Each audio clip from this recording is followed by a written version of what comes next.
Zimbabwe President Robert Mugabe could be ousted from power as early as tomorrow, a former Zimbabwe Cabinet minister said Saturday. The remark came a day after all 10 of the provincial branches of ZanuPF, the ruling party, called for the president's resignation.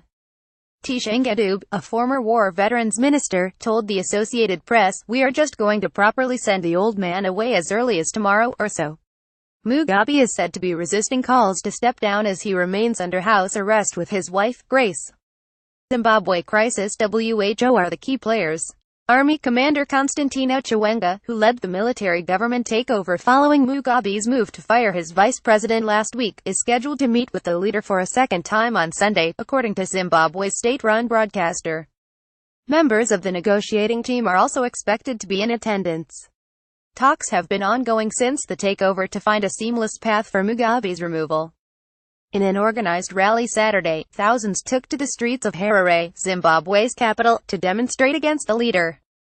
Thousands in Zimbabwe call for Mugabe to step down. Members of the crowd gathered near the State House carried signs reading, "Mugabe must go," and "Not Q but cool."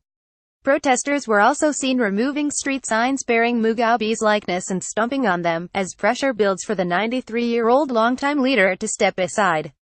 In a euphoric gathering that just days ago would have drawn a police crackdown, crowds marched through Zimbabwe's capital on Saturday to demand the departure of President Robert Mugabe, one of Africa's last remaining liberation leaders, after nearly 4 decades in power.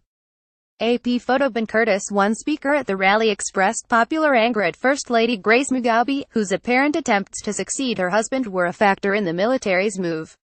"You and your husband should go today and not tomorrow," the speaker said. The military, who previously backed the rally, released a new statement urging protesters to be orderly and vigilant against agent provocateurs who might wish to discredit the push to get Mugabe to step aside. The Associated Press contributed to this report.